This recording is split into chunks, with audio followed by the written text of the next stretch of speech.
Hi friends, welcome to Renna வீட்டு சமையல். ரென்னா வீட்டு சமையல்ல இன்னைக்கு ரொம்ப சுவையான காரசாரமான நாட்டுக்கோழி குழம்பு தான் பார்க்க போறோம். இந்த நாட்டுக்கோழி குழம்பு நம்ம வறுத்து அரைச்சு சேர்த்திருக்கனால ரொம்ப சுவையாவும் மணமாவும் இருக்கும்.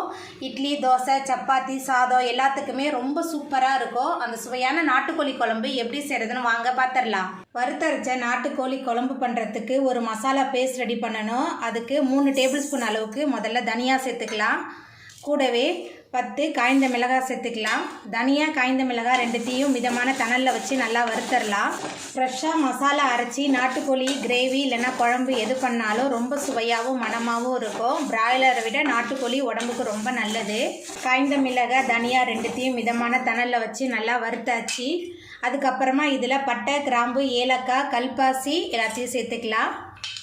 பட்டை, கிராம்பு, ஏலக்காய், கல்பாசி எல்லாத்தையும் சேர்த்துட்டு மிதமான தணலில் வச்சு நல்லா வறுத்தரலாம். அடுப்பு மிதமான தணலில் தான் இருக்கணும். ஏன்னா சட்டுன்னு கரிய வாய்ப்பு இருக்குது. அப்போ குழம்போட சுவையும் மனமும் ரொம்பவே மாறிடும். அதனால் மிதமான தணலில் வச்சு நல்லா வறுத்துக்கலாம். பட்டை, கிராம்பு, ஏலக்காய்லாம் நல்லா வறுபட்டு வந்துருச்சு. அதுக்கப்புறமா இதில் 1 டேபிள் ஸ்பூன் அளவுக்கு மிளகு, 1 டேபிள் ஸ்பூன் அளவுக்கு சீரகம் சேர்த்துக்கலாம். கூடவே 1/2 ஸ்பூன் அளவுக்கு சோம்பு சேர்த்துட்டு அடுப்பை மிதமான தணலில் வச்சு வறுத்தரலாம். எல்லாமே மிதமான தணலில் வச்சு தான் வறுக்கணும். அதனால் எல்லாமே நல்லா வறுபட்டு வந்துருச்சு. இப்போ அடுப்பை ஆஃப் பண்ணிடலாம். அடுப்பை ஆஃப் பண்ணிவிட்டு ஆறுனதுக்கப்புறம் மிக்சியில் சேர்த்துட்டு நல்லா பொடிச்சிட்டு வந்துடலாம். நாட்டுக்கோழி குழம்பு பண்ணுறதுக்கு 3 டேபிள் ஸ்பூன் அளவுக்கு எண்ணெய் சேர்த்துக்கலாம். எண்ணெய் சூடாகி வரட்டும். எண்ணெய் சூடாகி வந்துட்டு இதில் 25 சின்ன வெங்காயம் பொடியாக நறுக்கி வச்சுருக்கேன். சின்ன வெங்காயம் சேர்த்துக்கலாம். சின்ன வெங்காயம் சேர்த்துட்டு நல்லா கலந்து விட்டு வதக்கிடலாம். வெங்காயம் நல்லா வதங்கி வரும்போது நாட்டுக்கோழி குழம்பு ரொம்ப சுவையாக இருக்கும். நல்லா வதக்கி விட்டுடலாம். சின்ன வெங்காயம் சேர்த்துட்டு நல்லா கலந்து விட்டு வதக்கியாச்சு. அதுக்கப்புறமா இதில் ஒரு தக்காளி பழம் பொடியாக நறுக்கி வச்சுருக்கேன். தக்காளி பழம் சேர்த்துக்கலாம். தக்காளி சேர்த்துட்டு மறுபடியும் நல்லா கலந்து விட்டு வதக்கிடலாம். தக்காளி, சின்ன வெங்காயம் ரெண்டுமே சேர்ந்து நல்லா கலந்து வதங்கி வந்துருச்சு. அதுக்கப்புறமா இதில் கொஞ்சமாக கருவேப்பிலை சேர்த்துக்கலாம். கூடவே 3 டேபிள் ஸ்பூன் அளவுக்கு இஞ்சி பூண்டு விழுது சேர்த்துடலாம். இஞ்சி பூண்டோட பச்சை வாசனை போகிற அளவுக்கு நல்லா கலந்து விட்டு வதக்கி விட்டுடலாம். இஞ்சி பூண்டோட பச்சை வாசனை போகிற அளவுக்கு நல்லா கலந்து விட்டு வதக்கியாச்சு. அதுக்கப்புறமா இதில் நம்ம சுத்தம் பண்ணி வச்சுருக்கிற நாட்டுக்கோழி சேர்த்துக்கலாம். நான் 3/4 கிலோ அளவுக்கு இன்றைக்கி நாட்டுக்கோழி எடுத்திருக்கேன். நாட்டுக்கோழி சேர்த்துட்டு நல்லா கலந்து விட்டு வதக்கிடலாம். நாட்டுக்கோழியை மஞ்சத்தூள் சேர்த்து நான் சுத்தம் பண்ணி வச்சுருக்கேன். கொஞ்சம் நேரம் இந்த எண்ணெயிலே நல்லா வதக்கி கொடுத்துக்கிட்டே இருக்கலாம்.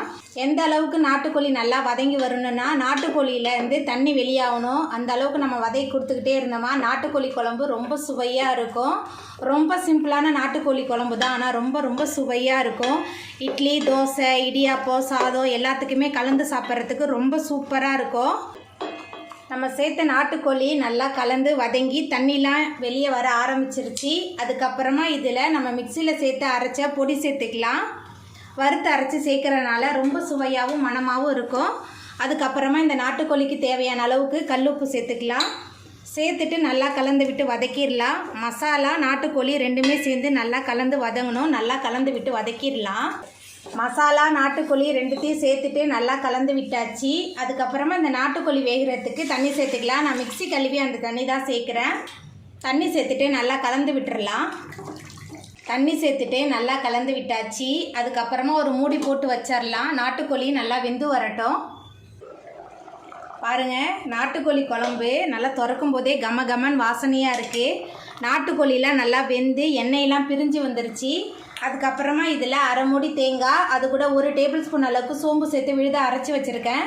அந்த தேங்காய் விழுது சேர்த்துடலாம். கூடவே கொஞ்சமாக கொத்தமல்லி தழை தூவிடலாம். தூவிட்டு நல்லா கலந்து விட்டுடலாம். தேங்காய் சேர்த்து நல்லா ஒரு கொதி வரட்டும். ஒரு கொதி வந்த பிறகு நம்ம அடுப்பு ஆஃப் பண்ணிடலாம். தேங்காய் சேர்த்த பிறகு நாட்டுக்கோழி குழம்பு நல்லா கொதிக்க ஆரம்பிச்சிருச்சு. ரொம்ப நேரம் கொதிக்க வச்சா நாட்டுக்கோழியோட சுவையும் மனமும் மாறிடும். இப்போ நம்ம அடுப்பு ஆஃப் பண்ணிடலாம். அவ்வளோதாங்க, ரொம்ப சுவையான நாட்டுக்கோழி குழம்பு சூப்பராக ரெடி ஆகிட்டு. இந்த சுவையான நாட்டுக்கோழி குழம்பை நீங்களும் உங்கள் வீட்டில் செஞ்சு பாருங்கள். இந்த வீடியோ உங்களுக்கு பிடிச்சிருந்தா லைக் பண்ணுங்கள், ஷேர் பண்ணுங்கள், கமெண்ட் பண்ணுங்கள், சப்ஸ்கிரைப் பண்ணுங்கள். அப்படியே பக்கத்தில் உள்ள பெல் பட்டனை கிளிக் பண்ணிடுங்க. நன்றி.